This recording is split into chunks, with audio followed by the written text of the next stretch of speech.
Patrick, you talk a lot about the cultural issues facing our society, and you've got a different perspective on why we're in a so-called culture war. Could you give us your summary or your take on why we are where we are?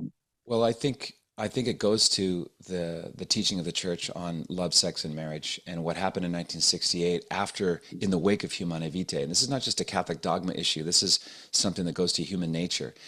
When Paul VI issued his encyclical, he told the truth. It is Orthodox teaching. However, it wasn't very muscular in its phrasing.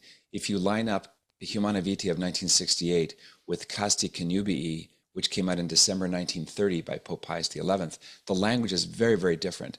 Pope Pius XI is very thunderous. He called contraception a grave crime. It's a crime against nature and so on. Very, very fulsome, unambiguous language, mortal sin and so on. Humanae Vitae is much more Irenic. It's much more soft language. And while it tells the truth, and I accept the norms it expresses, the Holy Father did not really discipline dissenters. So it kind of went underground. It's known as the Great Truce of 1968. And now, even though the great John Paul II gave us his legacy in a way, which is the antidote to the craziness of the sexual revolution, is what you mentioned earlier, the theology of the body. Those ideas that were unfurled from St. Peter's in 1979, starting in November of that year, are actually the notes from a book that was written in 1960 called Love and Responsibility. So the Holy Father kind of saw the direction. Is sort of a prophetic thing that he wrote in 1960 in his book Love and Responsibility, because he saw where this logic is going to lead. 1960 was the year that Enovid was first approved by the FDA, the first birth control pill. And so he kind of saw the chaos that's going to ensue. And there's a probably well-founded theory that he was one of the main ghostwriters of Humanae Vitae. You can see his personalism in the way it's phrased. So how does this relate to the culture war? Well, in my view, the culture war is a war of theology and identity. The word culture comes from the Latin word cult, which means worship. So Andrew Breitbart famously said that culture is upstream from politics. Well, I think religion and theology are upstream from culture.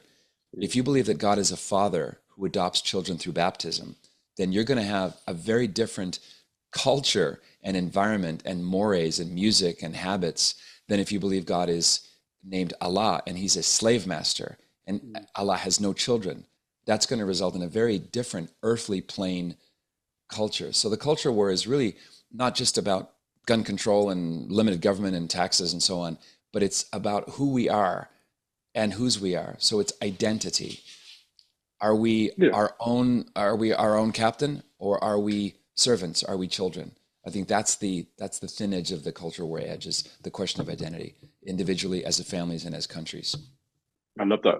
Reminding ourselves that God is our Father and He adopts us through our baptism, but also reminding ourselves that we are made in the image of God. I think that Margot Day is what's lost in a lot of this stuff, from contraception to IVF through to abortion to divorce. All of it, the way we treat each other and the way we treat ourselves has been lost because we've forgotten why we are made and who made us and whose hmm image we are made in.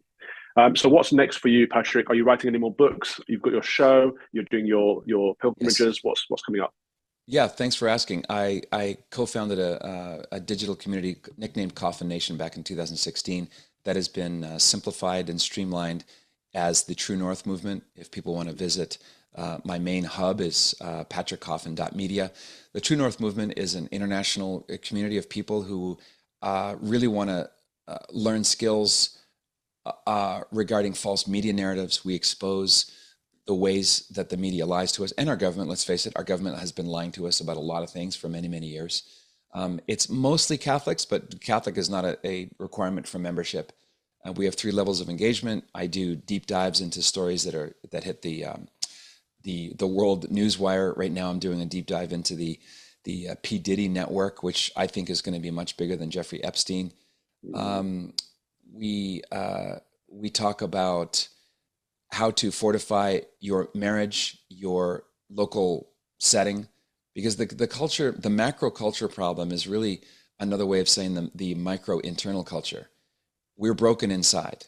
We're not totally depraved. I think Calvin was wrong about that, but we are in bad, dire need of God's grace, and we can't do this together. So I call it, it's called True North to distinguish True North from Magnetic North. Magnetic North is kind of a symbol of all the shiny metal objects that grab our attention. They're sexy, they're shiny, they're addictive, whether it's doom scrolling or too much drinking or too much, whatever the too much is, as opposed to seeing the things in this world clearly. If you're lost in the Amazon and you've got a compass and you look down, the dial of that compass is actually pointing you in a slightly wrong direction. It's aiming at magnetic north. So True North is sort of a symbol of heaven, of terra firma, and of a sure course. So we have a lot of fun. We do live webinars inside the community, and there's a book club each month. I actually, it's going to be each week. I drop a new chapter of a book I'm writing called The 100 Movies You Have to Watch Before You're Allowed to Die. And most of those movies were made in 1965 or earlier. So it's the sweet spot of joining faith and reason and culture. And you can find out more at patrickcoffin.media. I like that. I agree with you in that I think Calvin was wrong about total depravity, but I do think we are wretched in the sense that we cannot do it alone. We need God's graces, and that means we have to come together as a church to be His church, militant. But also it means that we have to rely on Him. We have to pass our anxieties off to Him. We have to pass our excesses off to Him and rely on Him to fill us with His will. And His divine will is the only way we can achieve heavenly graces. So thank you very much for coming on, Patrick, and thank you for everything you're doing for the kingdom. You are a soldier for Christ, and somehow you managed to get away with it without being cancelled. I don't know how you do that. But I was banned by our good friends YouTube a couple of years ago because I collaborated with Robert Kennedy Jr. and Dr. Peter Bregan and in fighting the can I say, let's just say it rhymes with Schmovid, the Schmovid tyranny. So you have to be careful in the way you express things on social media. There's certainly an agenda against adults having conversations about things like tyranny, but there's a way you can get it done.